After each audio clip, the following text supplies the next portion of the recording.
In the summer of 480 BC, one of the most famous last stands in human history unfolded at a narrow mountain pass in central Greece. For more than 2,000 years, the names Thermopylae and Leonidas have echoed through history.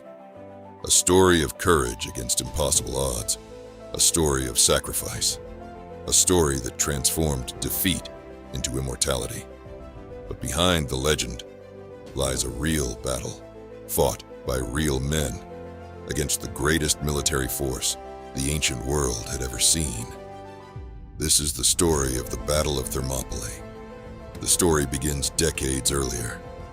In 490 BC, the mighty Persian Empire attempted to conquer Greece. Persia was the largest empire on earth. Its territory stretched from Egypt to India. Millions of people lived under the rule of the great king. Yet when Persian forces landed in Greece, they suffered an unexpected defeat at the Battle of Marathon. The humiliation burned deeply. When King Darius died, his son Xerxes inherited not only the throne, but also a mission: to crush Greece once and for all. For years, preparations were made on a scale almost beyond imagination. Roads were constructed across continents. Supply depots were established. Canals were dug. Bridges of boats were thrown across the Hellespont, connecting Asia and Europe. Ancient writers described an army so vast that rivers ran dry when Persian soldiers drank from them. Modern historians debate the exact numbers. The reality was probably smaller than the ancient accounts.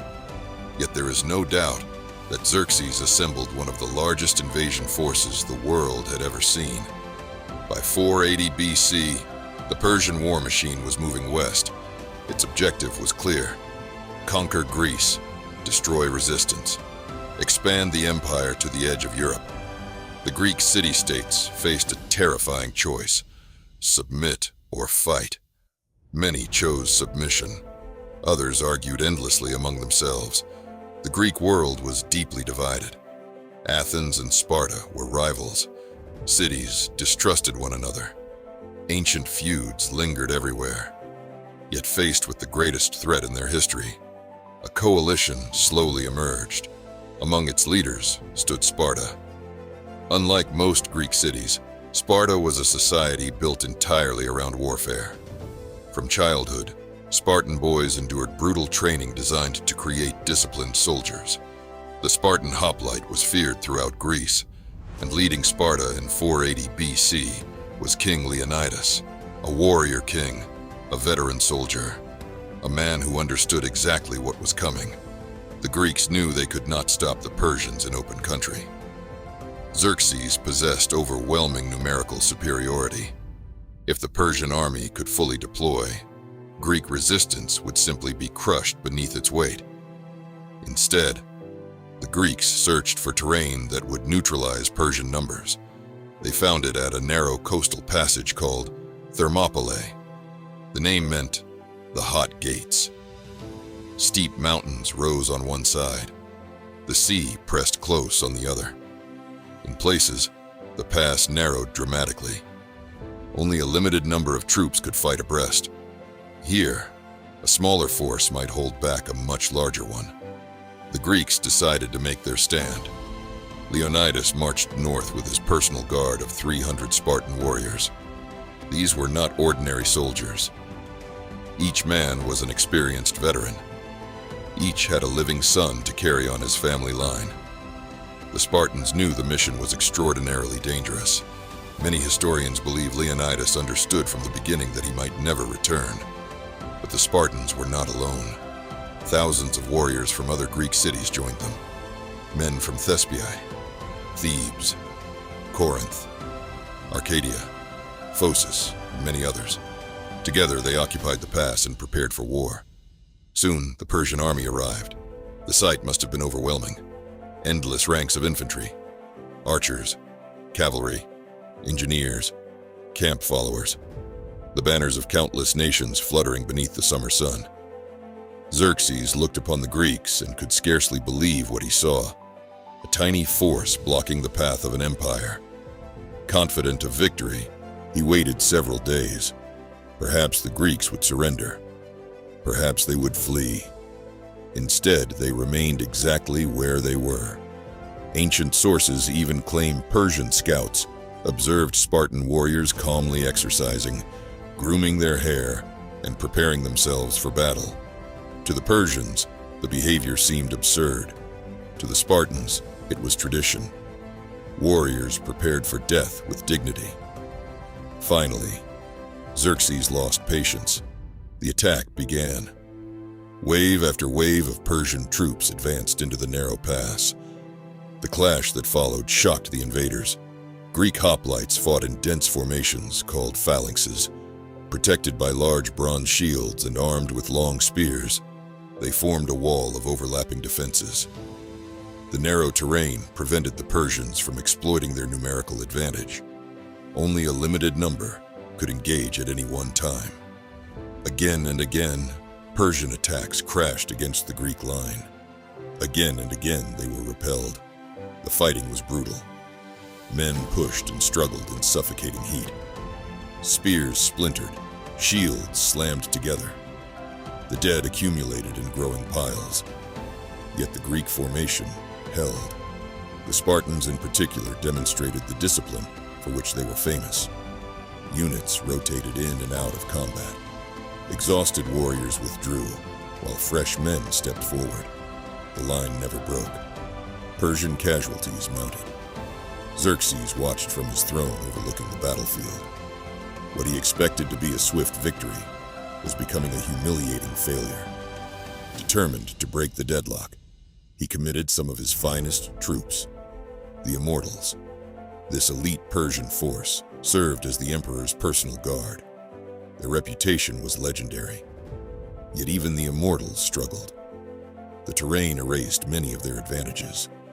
They too were thrown back. By the end of the first day, the Greeks still controlled the pass. The second day unfolded much the same way. Persian attacks continued relentlessly. The defenders endured. Every assault ended in failure. The narrow gateway remained closed. For a moment, it appeared that a miracle might be unfolding.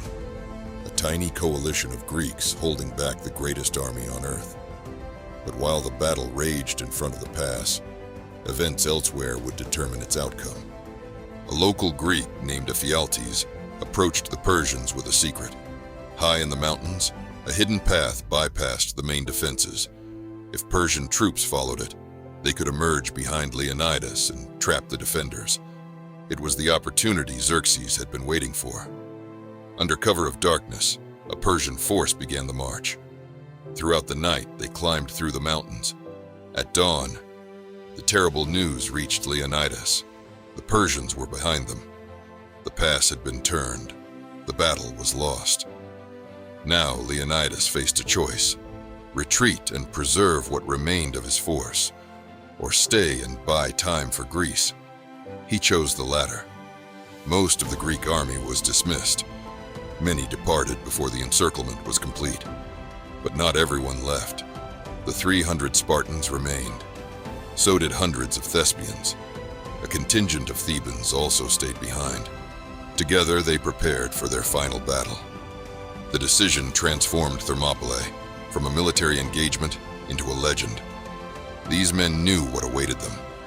There would be no rescue, no victory, no escape, only death. Yet they stayed. As the sun rose on the third day, Persian forces attacked from both directions. The defenders fought with extraordinary desperation. The fighting spread beyond the narrowest sections of the pass. Spears shattered from constant use. Many Greeks drew swords. Others fought with whatever weapons remained. The struggle became increasingly savage. At some point during the chaos, King Leonidas was killed. His death triggered furious fighting around his body. The Greeks launched repeated counterattacks to recover their fallen king. Eventually, they succeeded, but the situation continued to deteriorate. The surviving defenders gradually withdrew to a small hill near the pass. There, they made their final stand. Surrounded on all sides, They fought until their weapons failed, until exhaustion overtook them, until they were overwhelmed by sheer numbers. Ancient accounts describe clouds of Persian arrows darkening the sky. One famous Spartan, Xerxes, supposedly responded that fighting in the shade would be welcome. Whether true or not, the story captured the spirit later generations associated with Thermopylae, defiance in the face of certain death. By the end of the battle, the defenders were gone. The Persians finally controlled the pass. The road into Greece lay open. From a purely military perspective, Thermopylae was a Persian victory. Xerxes achieved his objective. The defenders were destroyed. Yet history rarely remembers battles solely through the lens of tactics. The sacrifice at Thermopylae bought valuable time. Greek cities continued mobilizing. Defenses were strengthened. Most importantly, the stand became a symbol. Proof that the Persian Empire was not invincible. Proof that resistance was possible. Only weeks later, the Greeks achieved a decisive naval victory at Salamis. The following year, Persian forces suffered a crushing defeat at Plataea. The invasion collapsed. Greece survived, and Thermopylae became immortal. For centuries, poets, historians, and soldiers returned to the story. Not because the Greeks won, but because they chose to stand. The most famous memorial was simple, a message carved for future generations. Go tell the Spartans, stranger passing by, that here obedient to their laws we lie. Today the battlefield looks very different. The coastline has shifted. The sea has retreated. The narrow pass that once shaped the battle has widened over centuries. Yet the memory remains. The clash between empire and resistance, between overwhelming power and unwavering determination.